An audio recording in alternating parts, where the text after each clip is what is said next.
आप सभी का एक बार फिर स्वागत है करंट अफेयर की सीरीज में। आज हम लोग देखने वाले चर्चा में रहे विभिन्न पुरस्कार और अवार्ड्स। तो पुरस्कार की बात करें, सबसे पहले बात करते हैं पद्म अवार्ड्स की। ये चर्चा में रहा।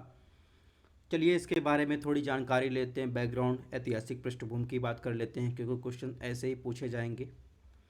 तो पद्म पुरस्कार की बात करें तो पद्म पुरस्कारों को 1954 में स्थापित किया गया था। ये पुरस्कार भारत के सर्वोच्च नागरिक सम्मानों में से एक है।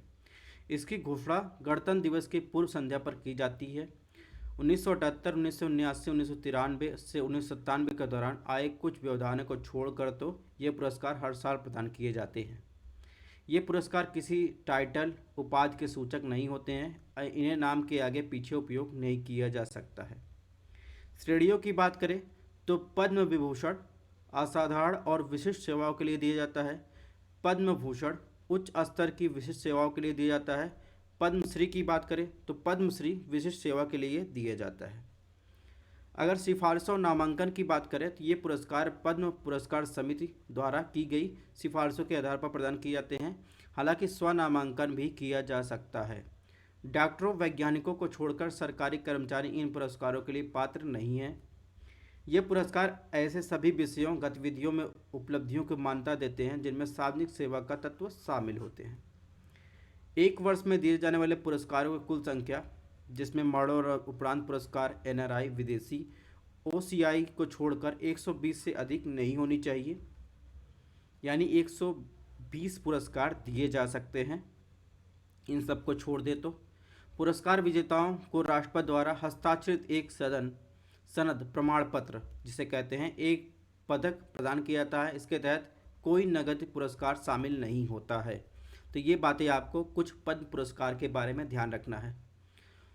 चलिए कुछ फैक्ट की बात कर लेते हैं। जनरल बिपिन रावत को, जो पहले चीफ ऑफ डिफेंस स्टाफ रह चुके हैं, जिनकी हवाई दुर्घटना में मृत्यु हो गई थी, और इसके अलावा उत्तर प्रदेश के पूर्व मुख्यमंत्री कल्याण सिंह को पद्म विभूषण से सम्मानित किया गया। पद्म श्रृंखला का यह पद्म विभूषण दूसरा सर्वोच्च नागरिक पुरस्कार है।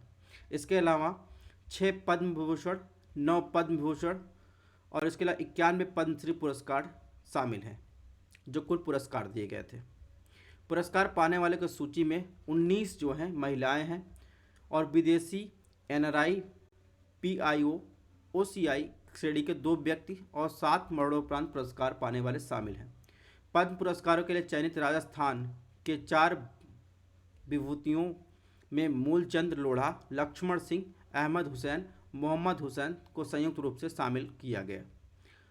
डूंगरपुर के सामाजिक कार्यकर्ता मूलचंद लोढ़ा, जयपुर के लपोड़िया गांव में लक्ष्मण सिंह को सामाजिक कार्य क्षेत्र के लिए विशिष्ट सेवा प्रदान किए गए, जबकि हुसैन वंद को उस्ताद अहमद हुसैन और उस्ताद मोहम्मद हुसैन को संयुक्त रूप से कला के क्षेत्र में विशिष्ट सेवा के लिए पद्मश्री अवार्ड के लिए चुना गया। गज़ल और कव्वाली के गायकी के लिए मशहूर जयपुर के हुसैन बंधुओं को साल 2000 में संगीत नाटक अकादमी के पुरस्कार से भी नवाजा जा चुका है। संगीत नाटक अकादमी के पुरस्कार जो दिए जाते हैं, इसकी चर्चा हम लोग आगे करेंगे। तो चलिए अदर अवार्ड्स की बात करें जो न्यूज़ में थे, उनकी बात करते हैं। तो परमवीर चक्र प्राप्त जो विभूतियां थी, सैनिक थे, उनके नाम पर जो है अंडमान निकोबार के 21 आइलैंड का नाम जो है चेंज किया गया है। ठीक है, नेक्स्ट बात करते हैं संगीत नाटक अकादमी अवार्ड। संगीत नाटक अकादमी अवार्ड की बात करें तो इसकी स्थापना जो है 1953 में की गई थी। संगीत नाटक अकादमी पुरस्कार राष्ट्रीय सम्मान है। इसे निष्पादन कला के क्षेत्र में प्रदर्शन करने वाले कलाकारों, शिक्षकों, विद्वानों को सरकार द्वारा प्रदान किया जाता है। संगीत नाटक अकादमी देश में निष्पादन कला के क्षेत्र में सर्वोच्च संस्था के रूप में कार्यरत है। भारत की विविध संस्कृति की समृद्ध अमूर्त विरासत के संरक्षण संवर्धन पर लक्षित है। इसके अलावा ललित कला अकादमी की बात करें तो इसकी स्थापना जो है 1954 में की गई थी। विजुअल आर्ट्स यानी दृश्य कला के क्षेत्र में उपलब्धियों को पहचान करने के लिए पुरस्कार प्रदान किए जाते हैं। नेक्स्ट बात करेंगे नोबल पीस प्राइज फॉर 2022। तो नॉर्वेजियन नोबल समिति ने वर्ष 2022 का नोबेल शांति पुरस्कार एक व्यक्ति और दो संगठनों को प्रदान किया है, जिसमें शामिल है मानवाधिकार अधिवक्ता एलिस बियावॉल्स्की जो बेलारूस से संबंधित है। इसके अलावा रशियन मानवाधिकार संगठन मेमोरियल और इसके अलावा यूक्रेन मानवाधिकार संगठन सेंटर फॉर सिविल लिबर्टीज शामिल है। नेक्स्ट बात करेंगे साहित्य में नोबेल पुरस्कार की बात करेंगे 2022 का। तो फ्रांसीसी लेखक एनी एनार्क्स को उनकी रचना के लिए 2022 का साहित्य का नोबेल पुरस्कार दिया गया। उनकी यह रचना स्मिथ परिवार समाज के अस्पष्ट पक्षों को प्रकाश डालती है।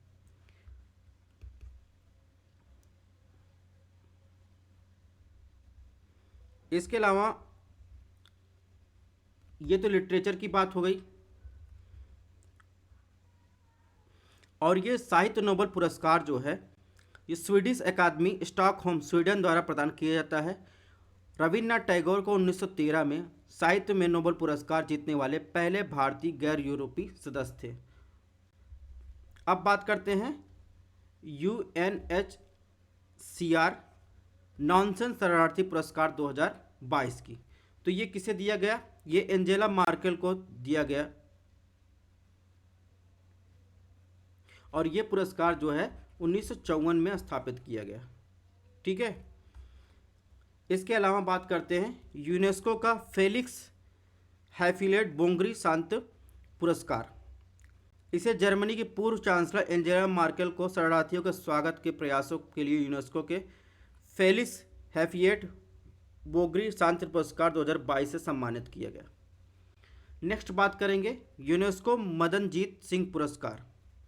यह पुरस्कार कैमरून के फ्रांका माई सुलेम योंग को प्रदान किया गया। यह पुरस्कार सहिष्णुता और अहिंसा को बढ़ावा देने के लिए दिया जाता है।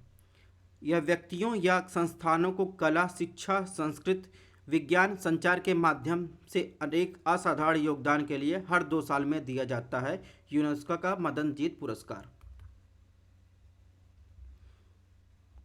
और ये पुरस्कार का नाम जो आप देख रहे हैं मदनजीत पुरस्कार, इसके संरक्षक पूर्व भारतीय कलाकार, लेखक, राजनीतिक मदनजीत सिंह के नाम पर रखा गया है, और यूनेस्को के गुडविल एम्बेसडर भी थे ये। इसके अलावा बात करेंगे इंदिरा गांधी शांति निःशस्त्रीकरण विकास पुरस्कार। वर्ष 2021 में इंदिरा गांधी शांति निःशस्त्रीकरण विकास पुरस्कार शिक्षा के क्षेत्र में कार्यरत एक गैर सरकारी संगठन किसको दिया गया? प्रथम को दिया गया। और इस पुरस्कार के अंतर्गत जो है एक प्रशस्ति पत्र 25 लाख रुपए की राशि भी दी जाती है। और प्रथम को क्यों दिया गया? क्योंकि विशेष रूप से कोविड-19 महामारी के दौरान बच्चों के लिए गुणवत्तापूर्ण शिक्षा सुनिश्चित करने के लिए इन्होंने कार्य किया था। नेक्स्ट अवार्ड की बात करें तो गांधी मंडेला पुरस्कार 2022 में गांधी मंडेला पुरस्कार 14वें दलाई लामा को प्रदान किया गया, और यह पुरस्कार गांधी मंडेला फाउंडेशन द्वारा स्थापित किया गया है। और गांधी मंडेला फाउंडेशन भारत सरकार द्वारा पंजीकृत ट्रस्ट और गैर लाभकारी संगठन है। और ये जो अवार्ड है गांधी जी की 150वीं जयंती पर इस पुरस्कार की स्थापना की गई थी। नेक्स्ट बात करेंगे थॉमस कप की। थॉमस कप भारत ने फाइनल में इंडोनेशिया को 3-0 से हराकर अपना पहला थॉमस कप खिताब जीता। थॉमस कप एक अंतर्राष्ट्रीय बैडमिंटन प्रतियोगिता है, तो आपको ध्यान रखना थॉमस कप किससे संबंधित है? बैडमिंटन से संबंधित है। और भारत ने अपना पहला फाइनल जो है इंडोनेशिया को 3-0 से हराकर पहला थॉमस खिताब जीता है। इसकी शुरुआत जो है थॉमस कप की शुरुआत कब हुई थी? थॉमस कप की शुरुआत जो है 1948 में हुई थी। नेक्स्ट बात करेंगे लॉरियस वर्ल्ड स्पोर्ट अवार्ड।